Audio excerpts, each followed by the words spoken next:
Ayan.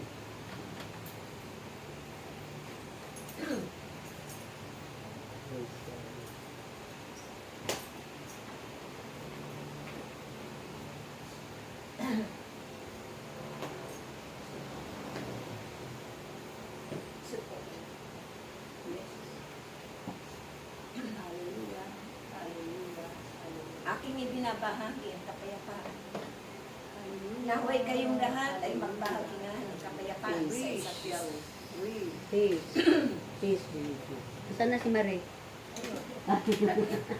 Andiyan pala si Marie. Hallelujah. Hallelujah. Sa araw na ito ay napakalaki. Hallelujah. Napakamahalagang araw. Sa inyong kinanamunugan na ito. Na siyang itinakda ng Diyos. Upang kayo'y tipunin muli sa kanyang pag-ibig. Itong lugar na ito na siyang pinabanal niya.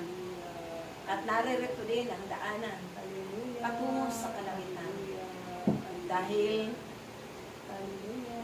pinagkaloob ng Diyos ang hagdan na yan upang tungtungan ng mga anghel umakyat manaon sa lugar na ito. Dahil mahal na mahal niya ang inyong inang minamahal din sa mundong ibabaw niya. Napakadawit ng kanyang paglilingkod sa Diyos.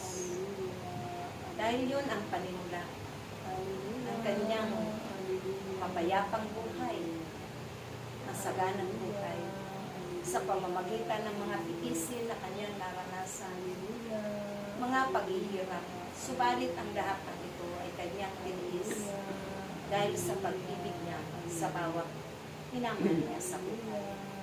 Ipinakita niya bilang ina ng mundong ito na siya man ay karapat-dapat gaano man ang kanyang mga pagkakamali at pagkukulang sa Diyos. Tunay na siya ay binayayaan ng pagmamahal na tapat at wagas. Ito ay kaloob ng Diyos sa kanyang buhay. Malaon niyang pinahalagahan at buong katapatan ng kanyang paglilingkod sa amang Diyos na makapangyarihan sa lahat. Mula nang siya'y tinawag, pinili at pinirang. Dahil sa pagpapahalaga niya sa salita ng Diyos at sa mga biyaya ng Diyos, mumunti man ito na kanyang natatanggap. Subalit ang lahat niya ay kung puso niyang pinasasalamatan. Kaya't kung puso niyang inialay rin ang kanyang sarili ng buong kagalakan, buong katapatan sa Diyos. Paglaanan niya ng oras, araw at panahon, gaano man siya kaabala sa mga pagkakataon. Dahil ito ay isa sa tanda ng pagmamahal niya sa kanyang mga mahal sa buhay. Kaya't magpahanggang sa ngayon, ipinakikita niya ang tunay na katapatan sa amang Diyos na makapangyarihan sa lahat. Minsan hindi niya naisip na mangingain saan man mga gawain. Iba't ibang gawain man ang nagpapaanyaya sa kanya. Subalit ng lahat ng ito ay kanyang hindi tinutuloy. Kaya't ang lahat ng ito ay buong katapatan niya ipinakita sa Diyos na kung saan siya tinawag, doon din siya mawawalan ng hiya sa takdang panahon kapag ang kanyang naramdaman ay tutuloy ng Diyos. Ipinagsulit niya ang lahat ng kanyang mga pagkukulang sa Diyos sa pamamagitan ng pagtulong niya sa mga abanyang mga kapatid at kapatid. Abot-abot ang kanyang tulong. Kahit man bumunti yun, subalit ito'y patid ng Diyos. Hindi man ninyo napapatid at iba, subalit walang naililingin sa Diyos. Dahil ang lahat ng yan ay isa sa pagbabayad ko sa Diyos na nagkaloob ng mga biyaya sa magpahanggang sa ngayon, bukas ang kanyang halal Bukas ang kanyang puso sa pagpapahalaga at pag-ibig, pagmamahal sa kapwa niya. Ang pag-ibig na itinanim ng Diyos sa binhi ay hindi ito naagaw. Pagkos ito'y namunga na balik isang tulad sa isang puno. Lumago, namunga, at tikman sa bunga. Anuman mga pambabato sa kanya. Nung ito'y naranasan niya sa paglilingkod niya, doon sa inyong barangay, siya man ay labis-labis na nagagalak at nasisya. Hindi niya nila ang bagay na yun pagkos lalo siya kumapit sa Diyos at ipinapanalangin niya na naway uminhawa din ang kanyang mga kapwa.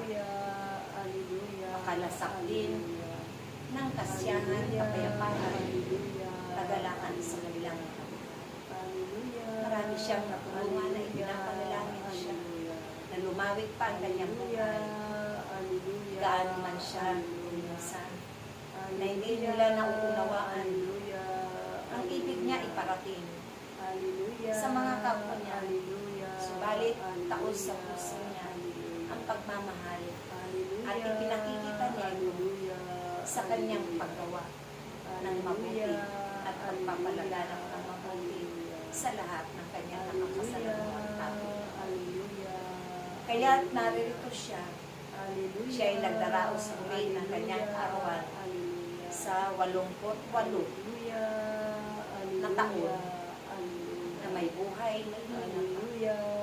Bagamat siya man ay nariyan na lamang na inyong pinaglilingkuran.